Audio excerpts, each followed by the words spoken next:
सभी को नमस्कार। यूट्यूब के इस चैनल पर कल मैंने एक वक्तव्य प्रस्तुत किया, जिसमें संस्कृत साहित्य में स्त्री को लेकर द्विविध दृष्टियों की बात मैंने की थी। एक दृष्टि है जो स्त्री जाति को, वो समस्त स्त्री जाति को ही पुरुष के द्वारा रक्षणीय, भरणीय और अवेक्षणीय मानती है। वहीं पर यह भी विचार आ जाता है कि किसी भी प्रकार की स्वाधीनता देने के योग्य स्त्रियां नहीं होती, स्वविवेक से निर्णय लेने के योग्य वे नहीं होती। वे सदैव पुरुष पर अवलंबित ही उनको रहना चाहिए, क्योंकि सहज स्वभाव उनका ऐसा है कि वे भटक सकती हैं। स्वैराचार उनका सहज स्वभाव होता है। एक यह दृष्टि है जो मनु में परिलक्षित होती है। मनु कहते हैं कि स्त्रियां रूप नहीं देखती हैं, अवस्था नहीं देखती हैं, स्वरूप हो या विरूप हो, पुरुष है यह मान करके उपभोग उसका करने लगती हैं। पौंश्चल्य के कारण, पुंश्चलित्व के कारण, चलचित्र के कारण और स्नेह रहित होने के कारण ऐसा वे करती हैं। स्वभावतः ही उनमें होता है। पौंश्चल्यात् चलचित्ताच्च नैस्नेहाच्च स्वभावतः रक्षिता यत्नतोपिह भर्तृश्वेता विकुर्वते। चाहे कितना ही प्रयास करके इनको बचाया जाए, फिर भी ये कुछ न कुछ विकर्म कर ही डालती हैं। ऐसा 9वें अध्याय के 15वें श्लोक में मनु कहते हैं। फिर कहते हैं कि यह स्वभाव ही उनका है, इसको समझ करके प्रजापति ने निसर्गज स्वभाव उनका ऐसा बनाया है। एवं स्वभावम ज्ञात्वासाम प्रजापति निसर्गजम परमम यत्नमातिष्ठेत पुरुषो रक्षणम प्रति। पुरुष को चाहिए कि बहुत अधिक प्रयास करे इनको बचाए रखने के लिए। यह 9वें अध्याय में 16वां श्लोक है। मनुस्मृति में शय्यासनम अलंकारम कामम क्रोधम अनार्जवम अनार्यताम भी पाठ मिलता है। द्रोह भावम कुचर्याम च स्त्रीभ्यो मनुरकल्पयत। मनु जो सृष्टि के आरंभ को करने वाले हैं, उन्होंने यह परिकल्पित ही किया है कि शैया इनको दी जाए, आसन दिया जाए, अलंकार गहने आदि दिए जाएं। बाकी काम क्रोध अनार्जव सीधी यह नहीं होती है, ऋजुता का अभाव अथवा अनार्यता, द्रोह भाव और कुचर्या ये स्त्रियों में रहते ही हैं। इसी के क्रम में तुलसीदास ने भी कहा है कि कुछ माया और ये सब उनमें रहते ही हैं। ये स्वभावज ही स्त्रियों में रहते हैं, ऐसा कहते हैं। अब संगतिकरण की एक हमारी पद्धति रही है। हम बहुत अच्छी तरह से जस्टिफिकेशन करते हैं, इसमें हम लोग बड़े माहिर हैं कि ये स्वैरिणी स्त्रियों के लिए ही है मनु का कथन, और इसका अनर्थ करते हैं जो लोग इसको समझते नहीं हैं। पर मैं जो शब्दों से सीधे अर्थ निकल रहा है उसी को कह रहा हूं कि ये स्वभावज ही स्त्रियों में स्वभावतः ही रहता है, और प्रजापति की व्यवस्था के अनुसार निसर्गज उनके ये इस प्रकार की प्रकृति होती है, ऐसा यहाँ कहा गया है। ये एक पक्ष है। इसके अतिरिक्त पक्ष मनु में भी आते हैं, और वे वैकल्पिक व्यवस्थाएं भी करते हैं, और बहुत सारे इस प्रकार के विधान करते हैं जिनमें बहुत उदार हैं स्त्रियों के प्रति। इतना उदार तो इस समय हमारा समाज नहीं है जितनी व्यवस्थाएं मनु ने की हैं। गुणहीन व्यक्ति से कन्या का विवाह बिल्कुल नहीं होना चाहिए, इसका निषेध वे करते हैं। इससे तो अच्छा है कि मृत्यु पर्यंत कन्या कुंवारी ही रह जाए, ये बहुत स्पष्ट रूप में वे कहते हैं। फिर वे लड़की के लिए कहते हैं कि कुमारी लड़की 3 साल तक प्रतीक्षा करे, ऋतुमती कन्या 3 साल तो इंतजार करे कि माता पिता विवाह कर देंगे। जब नहीं कर रहे हैं तो अपना पति स्वयं ढूंढ ले, अन्वेषण करे। काममाभरणात् तिष्ठेत् गृहे कन्यर्तुमत्यपि। मृत्यु पर्यंत घर में रहे ऋतुमती कन्या। माता पिता को चाहिए कि उसको रखें जीवन भर, पर गुणहीन वर को न उसको किसी जैसे ऐसे तैसे को न सौंप दें। ये 9वें अध्याय में 89वें श्लोक में कहा है। त्रीणि वर्षाण्युदीक्षेत कुमार्जितुमति सति ऊर्ध्वं तु कालादेतस्माद् विन्देत सदृशं पतिम। 3 वर्ष तक प्रतीक्षा करे कन्या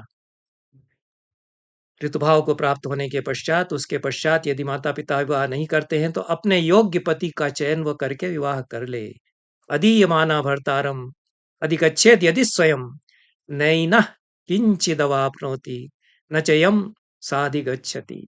ये 91वां श्लोक है 9वें अध्याय का मनुस्मृति में कि योग्य पति को माता पिता यदि नहीं दे रहे हैं और उसने 3 साल प्रतीक्षा करने के पश्चात स्वयं विवाह कर लिया है तो उसको कोई पाप इसका नहीं होगा, और जिससे विवाह किया है उसको भी कोई पाप नहीं होगा। अपने अनुरूप पति का चयन उसने कर लिया है, विवाह कर लिया है।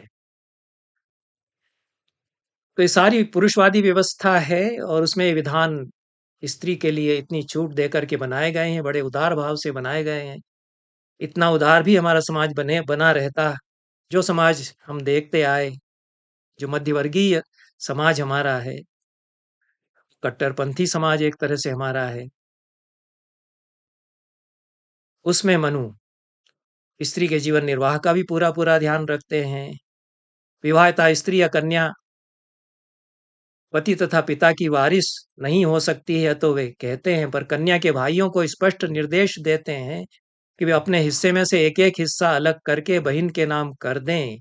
यदि ऐसा नहीं करेंगे तो वे पतित माने जाएंगे। ये 9वें अध्याय में 118वें श्लोक में मनु ने कहा है।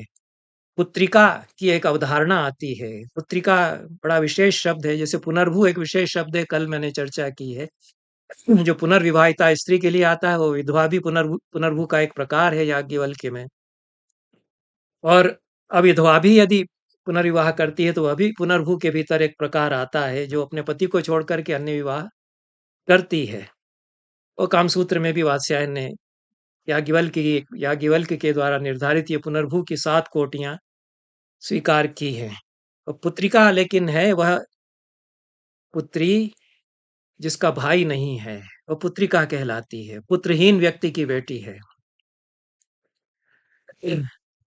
तो पुत्रिका के पुत्र से उसका पिता अपना श्राद्ध और दैहिक करने की अपेक्षा करता है और इसलिए पुत्रिका के नाम सारी जायदाद वह कर दे। यह विधान भी मनु ही बताते हैं। लड़की यदि उसके भाई नहीं है तो सारी जायदाद लड़की के नाम वह कर दे। यहाँ पर बहुत सुंदर वचन है मनु के। यथैव आत्मा तथा पुत्र पुत्रेण दुहिता समा। आत्मा वही जायते पुत्र, ऐसा शास्त्र में, धर्मशास्त्रों में, वेदों में ही कहा गया है कि मनुष्य स्वयं नया अवतार लेता है पुत्र के रूप में। पुत्री के लिए भी वही बात लागू होती है, क्योंकि दुहिता जो पुत्री है वह पुत्र के ही समान है। तो तस्याम आत्मनि तिष्ठन्त्याम कथम अन्यो धनम हरेत, 130वें श्लोक में 9वें अध्याय में कहा है कि आत्म स्वरूप पुत्री यदि विद्यमान है तो ऐसा कैसे हो सकता है कि कोई दूसरा उसके धन को ले जाएगा। वही धन ले जाएगी। यह मनु के विधान है। इसलिए सभी पक्ष उभरते हैं और कुछ व्यवस्थाएं स्त्री के संबंध में एक जो पुरुषवादी दृष्टिकोण है उसको लेकर के भी बनती हैं।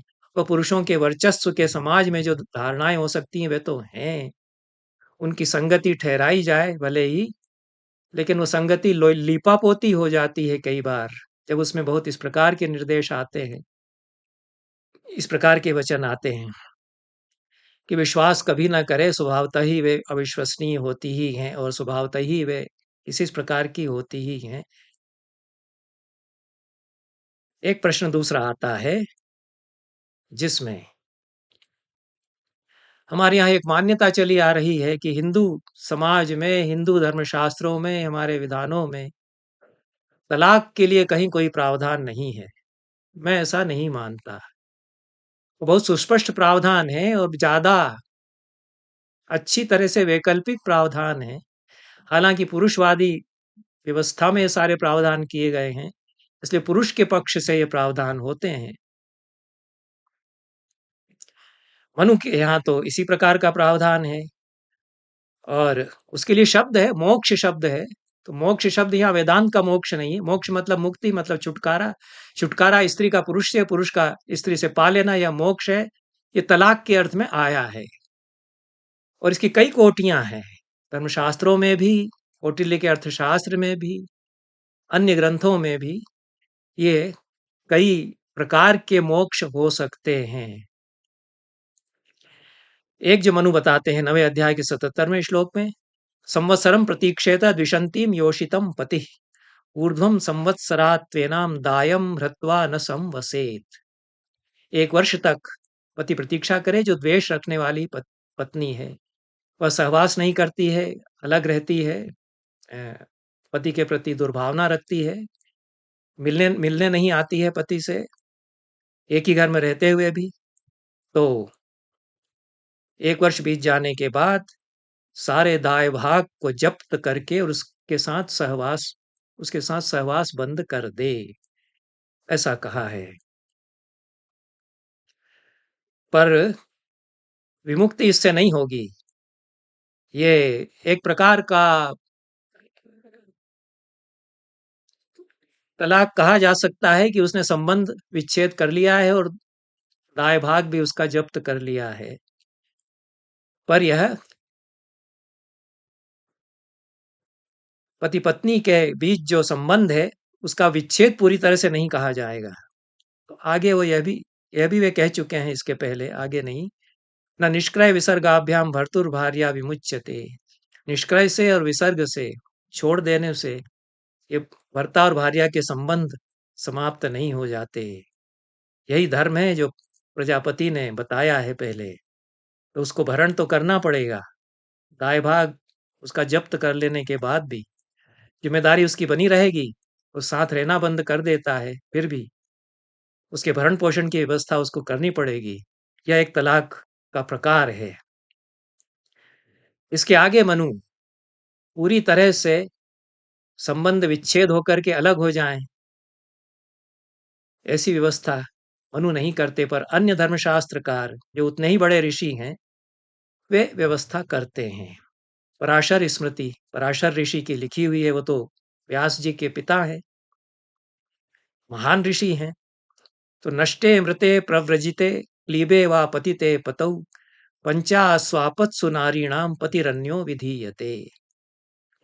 यह 31वें श्लोक में पराशर स्मृति में कहते हैं कि पति का पता नहीं चल रहा है, गायब हो गया है और पता नहीं चला कि कहाँ है। पति का निधन हो गया है, विधवा हो गई है स्त्री, पति ने संन्यास ले लिया है, छोड़कर चला गया है सन्यासी होकर के, वो क्लीब है, नपुंसक है, अधपतित है, दुराचारी है। इन 5 स्थितियों में ये स्त्री के लिए आपत्ति की स्थितियां हैं।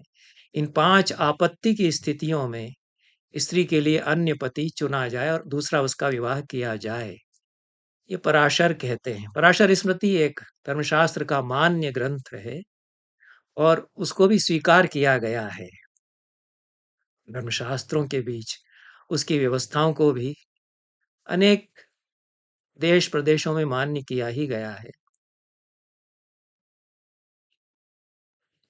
बाद के जो धर्मशास्त्र के आचार्य हैं, मध्यकाल में जो धर्मशास्त्र के ग्रंथ लिख रहे हैं, वे भी इस बात को स्वीकार करते हैं कि प्राचीन काल में वैवाहिक संबंधों में मुक्ति की या मोक्ष की अर्थात तलाक की व्यवस्थाएं रही हैं। देवण भट्ट इस प्रकार के आचार्य हैं। स्मृति चंद्रिका उनका ग्रंथ है। वे वशिष्ठ के वचन स्मृति चंद्रिका में उद्धृत करते हैं, तो उसको पुनः पाणी ग्रहण वे कहते हैं कि पुनः पाणी ग्रहण का विधान वशिष्ठ ने बताया था। पाणिग्रह कृते कन्या केवलम मंत्र संस्कृता साचे दक्षत योनि स्यात् पुनः संस्कार अर्हति। पाणी ग्रहण हो जाने के पश्चात भी मंत्रों से संस्कार पाणी ग्रहण का किया गया है, पर कन्या यदि अक्षत योनि है, पति ऐसा निकल गया कि वो नपुंसक है या कुछ है, तो कन्या के साथ पुरुष का संयोग ही नहीं हुआ है और विवाह कर दिया गया है, कन्या ही बनी रही है, तो पुनः संस्कार उसका कर दिया जाए। उद्वाहिता पे या कन्या न चेत संप्राप्त मैथुना पुनः संस्कार अर्हेत यथा कन्या तथैव सा। ये देवण भट्ट ने स्मृति चंद्रिका में वशिष्ठ के नाम से 2 श्लोक उद्धृत किए हैं। विवाह हो जाने के पश्चात भी उसके साथ पुरुष ने सहवास नहीं किया है, तो पुनः संस्कार विवाह का उसका होगा, क्योंकि वह जैसी कन्या थी वैसी ही है, कन्यात्व तो उसका बना हुआ है। यह अन्य भी आचार्य हैं और ये स्मृतियाँ बड़ी महत्वपूर्ण हैं। ये मनु के बाद लिखी गई होंगी, लेकिन बहुत आवश्यक था इन स्मृतियों का रचा जाना और इनके विधान लागू करना, इसलिए तो ये आई हैं। यम स्मृति है, शातातप स्मृति है, कात्यायन स्मृति है। इनके वचन स्मृति चंद्रिका में उद्धृत हैं और ये बहुत ही विचारणीय वचन हैं।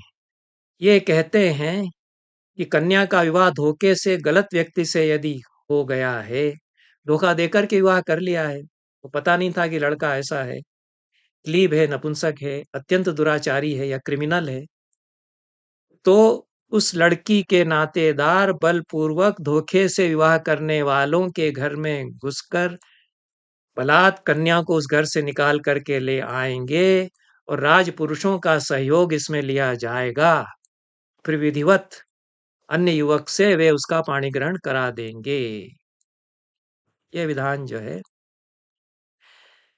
शातातप ने बनाया और कात्यायन ने भी इसी प्रकार का विधान बनाया। वरश्च कुलशीलाभ्याम न युज्येत कथंचन, न मंत्रः कारणं तत्र, न च कन्यानृतं भवेत्, समाकृष्यतु तां कन्यां बलादक्षत योनिकां पुनर्गुणवते दद्यात् इति शातातपो ब्रवीत्। शातातप का कहना यह है कि, और आगे वो कहते हैं कि इसमें राजपुरुषों का सहयोग लिया जाएगा, तो पुलिस का सहयोग लेकर के उसको, लड़की को वहां से निकाल करके लाएं। गलत जगह विवाह हो गया है, मंत्र भी उसमें कारण नहीं माना जाएगा कि वो तो वैदिक मंत्रों से विवाह हो गया, आप कैसे उसमें विच्छेद हो सकता है। ये वो कहते हैं, मनु ने तो कह दिया कि ये ब्रह्मदेव प्राजापत्य विवाह जो वैदिक विधान से हुए उनमें मोक्ष नहीं होता। कौटिल्य ने भी इस प्रकार की बात कही है। मोक्ष शब्द का प्रयोग कौटिल्य करते हैं, वो मोक्ष तलाक के अर्थ में है। ये मुक्ति, वेदांत की साधना वाला मोक्ष या मुक्ति नहीं है, तो वहां मोक्ष नहीं होगा, ये एक विचार है जो कौटिल्य में भी है। पर कौटिल्य मोक्ष के विधान फिर बताते हैं कि यहाँ यहाँ तो नहीं हो सकता, पर यहाँ होगा, और उसके लिए जो व्यवहार है वह चलेगा। मुकदमा व्यवहार मुकदमे को कहते हैं, और उसके लिए धर्म सभा में एक अलग व्यवस्था होगी। व्यवहार निर्णय में विधान उसके होंगे। स्त्री के द्वारा पुरुष के प्रति, पुरुष के द्वारा स्त्री के प्रति अभियोग लगाया गया है, तो उसके लिए एक अदालत होगी, उसमें निर्णय लिया जाएगा, ये कौटिल्य कहते हैं अर्थशास्त्र में। तो ये एक शातातप ने ये अच्छी व्यवस्था इसलिए दी है कि ऐसा होने लग गया कि धोखा देकर के विवाह हो गया है, और बाकायदा 7 फेरे, सप्तपदी इत्यादि करा के पुरोहित से वो विवाह करा दिया गया। अब लड़की के पिता को धमकाया जाता है कि अब कुछ नहीं कर सकते तुम, पता चल भी गया लड़के के बारे में तो कुछ नहीं कर सकते। ये धर्मशास्त्रकार कितने मानवीय हैं, ये व्यवस्थाएं बताते हैं। और राजा को निर्देश दिया है कि राजा को फिर ध्यान देना चाहिए कि वो मुक्ति दिलाए उसको, कन्या को। ये भी ऋषि और ये भी धर्मशास्त्रकार हैं। कात्यायन भी ऋषि है। सतुस्याद अन्य जाति है पतितः क्लीब एव वा, विकर्मा वा सगोत्र वा दासो वापि, ऊढ़ापि देया सान्यस्मयी सप्रावारण भूषण। अन्य जाति हो तब भी, विकर्मा हो, गोत्र का हो, दास हो, ऊढ़ा कन्या को भी ऐसी स्थितियों में उसको फिर प्रदान कर देना चाहिए, ऐसा कहते हैं। मोक्ष शब्द की मैंने बात की है, और यही एक शब्द नहीं है, कई शब्द इसके पर्याय के रूप में आते हैं। वो पर्याय स्टेजेस बताते हैं कि ये अवस्थाएं होंगी। आजकल अदालतों में भी इस प्रकार के व्यवस्थाएं दी जाती हैं कि इतने महीने, इतने 1 वर्ष साथ रह करके देखिए, फिर भी आप लोग आकर के कहेंगे कि नहीं, हमको अलग ही रहना है, तो फिर हम फिर विचार करेंगे इत्यादि। तो ये त्याग, परित्याग, असंवास, अधिदेवन, निर्वासन, बहिष्करण और निर्दमन, ये 7 विधान तलाक के पर्याय के रूप में धर्मशास्त्र के ग्रंथों में आते हैं। और मनु याज्ञवल्क्य आदि ने बहुस्तरीय जटिल व्यवस्थाएं दी हैं। ये अच्छी व्यवस्थाएं हैं और कई प्रकार इसमें इस प्रकार से आ जाते हैं। और ये हैं व्यवस्थाएँ डिवोर्स की। मनु तो कहते हैं कि उन्मत्त हो, पतित हो, क्लीब हो, अबीजी हो, नपुंसक हो, पापी हो, रोगी हो, पर त्याग नहीं हो सकता है। और ना जो धन मिला है, स्त्री धन, वो लौटाया जाएगा। पर स्त्री के लिए व्यवस्था हो सकती है, उसका त्याग पुरुष कर सकेगा। वह त्याग के लिए प्रकरण या व्यवहार दाखिल नहीं कर सकेगी। यह स्त्री के लिए अवश्य वे विधान बताते हैं कि उसका त्याग ऐसी-ऐसी स्थितियों में पुरुष कर दे। पुरुष के लिए ये त्याग की व्यवस्थाएँ हैं। मद्यपासा मद्यपासाधु स मद्यपा असाधुव्रता च प्रतिकूला च या भवेत्। मद्यप है, असाधु व्रत वाली है, प्रतिकूल है। व्याधिता साधिवेतव्या, या बीमार रहती है, उसका अधिवेदन करे। अधिवेदन शब्द बहुत ही महत्वपूर्ण है यहाँ। और ये अधिवेदन में क्या-क्या व्यवस्थाएँ होंगी। अलग कमरा उसके लिए दिया जाएगा, फिर उससे संबंध नहीं रखा जाएगा और भरण-पोषण केवल उसका किया जाएगा, दाय-भाग उसका नहीं होगा इत्यादि। ये अधिवेदन कहलाता है, परिभाषित है। और इन स्थितियों में स्त्री का अधिवेदन कर दे पुरुष, वो हिंसा करने वाली है और लगातार बीमार रहने वाली है इत्यादि है। आगे भी यह कहा है कि उसके केवल लड़कियां ही होती हैं, लड़का नहीं होता है, या बांझ है, बंध्या है। बांझ या बंध्या के लिए 10 साल तक प्रतीक्षा करे कि हो जाए, 11वें वर्ष में फिर अधिदेवन कर दे।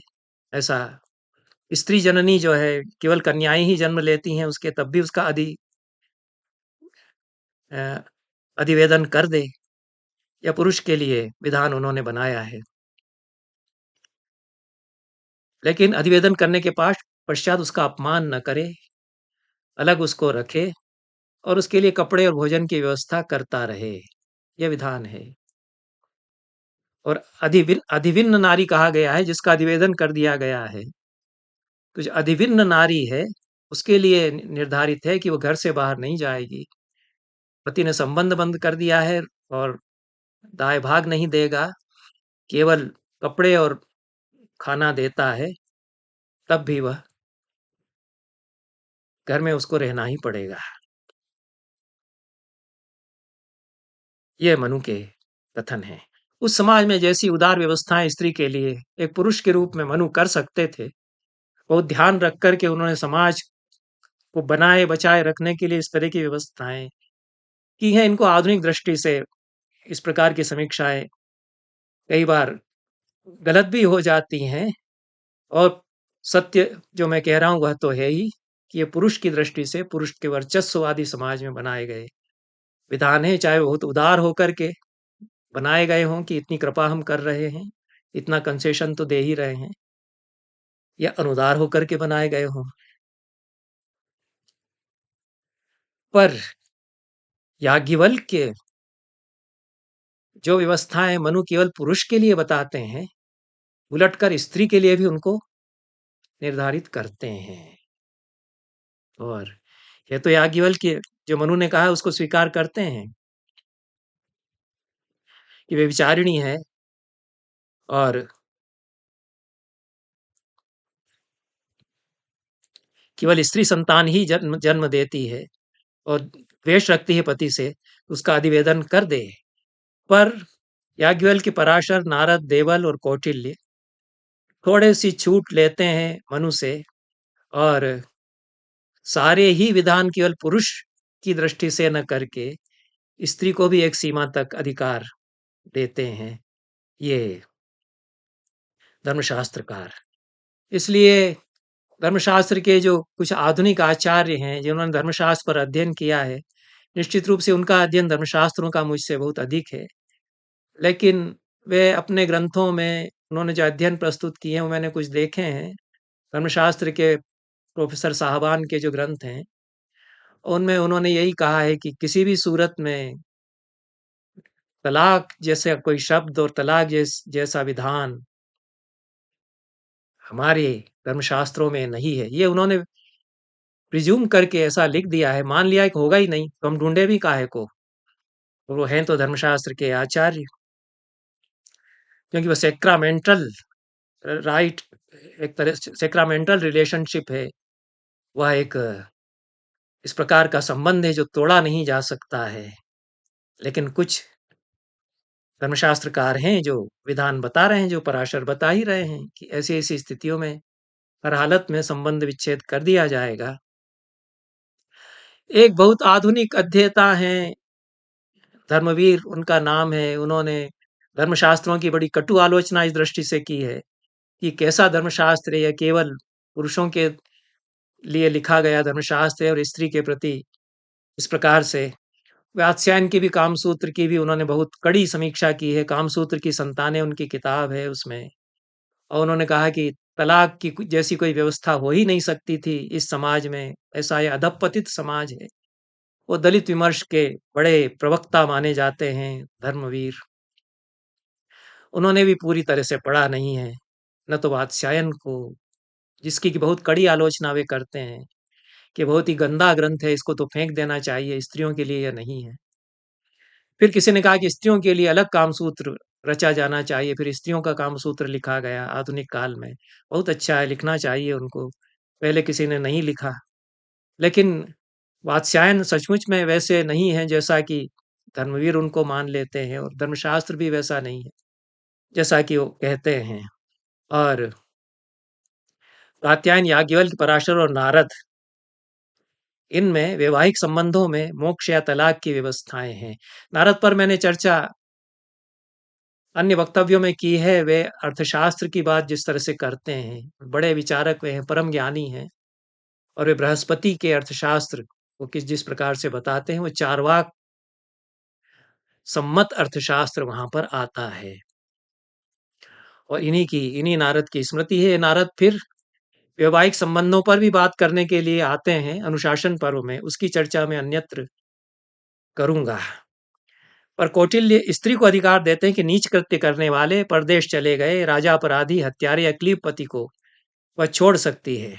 नीचत्वम परदेशम नीचत्वम परदेशम व प्रस्थितो राज किल्बिषी।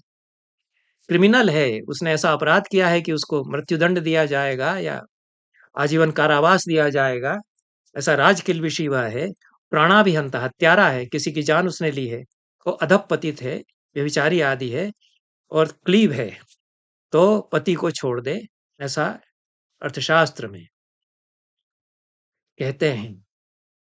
और परस्पर सहमति से मोक्ष हो सकता है, ऐसा भी कौटिल्य कहते हैं। विवाह विच्छेद या मोक्ष पाने का अधिकार होगा विवाहित दंपति को। उसके लिए तो जो व्यवहार है, धर्म सभा में व्यवहार होगा और वो अनुमति दे देंगे, विवाह विच्छेद हो सकता है। ये पर कौटिल्य कहते हैं कि अमोक्षो धर्म विवाहा नाम, धर्मशास्त्र सम्मत जो ब्रह्मदेव प्राजापत्य विवाह है, उनमें मोक्ष नहीं होगा। पर मोक्ष की व्यवस्थाएं भी थी, और इसलिए पुनर्भू के लिए विधान आते हैं। और पुनर्भू जिसका दूसरा विवाह हुआ है, ऐसी स्त्री है, पूर्व पति को छोड़ करके विवाह किया गया है, यह एक पुनर्भू की कोटि है। तो याज्ञवल्क्य, कौटिल्य, वात्स्यायन पुनर्भू का विवाह कराने की व्यवस्था तो देते हैं, पर वैदिक विधि से उसका विवाह नहीं होगा, ऐसी व्यवस्था देते हैं। याज्ञवल्क्य ने पुनर्भू की 7 कोटियां बताई हैं, जिसमें विधवा भी एक है, और पति के रहते उससे संबंध विच्छेद करके विवाह करने वाली स्त्री भी एक पुनर्भू की कोटि है। और ऐसी स्त्री को जो पुनर्विवाह करती है पति के रहते हुए, उसको स्त्री धन प्राप्त करने का अधिकार होगा, और पति से जायदाद का अधिकार भी होगा। वात्स्यायन भी ये कहते हैं, अपना स्त्री धन ले जाए, दूसरा विवाह करेगी। यदि पति बहुत अपमानित करता है, लगातार अत्याचार करता है, तो छोड़ दे, और जिससे अच्छे संबंध हो सके उससे विवाह कर ले, स्त्री धन फिर उसका उसके साथ होगा। ये वात्स्यायन भी कहते हैं। ये याज्ञवल्क्य भी इस प्रकार की व्यवस्थाएँ करते हैं। तो यह कौटिल्य, पाराशर और नारद ने विशेष स्थितियों में पति-पत्नी के बीच मोक्ष का विधान दिया है। स्मृतिकार नारद कहते हैं कि स्त्री एक क्षेत्र है और यह क्षेत्र अभिजी रह जाए, ऐसा धर्म सम्मत नहीं होगा। इसलिए जहाँ बीज वपन हो सके वहाँ पर पूर्व संबंध विच्छेद करके और विवाह उसका किया जाए। स्मृतिकार पराशर कहते हैं कि यह मैं बता चुका हूँ कि पति के गायब हो जाने पर, मर जाने पर, संन्यास लेने लेने पर, नपुंसक हो जाने पर अन्य पति की व्यवस्था उस स्त्री के लिए की जाएगी।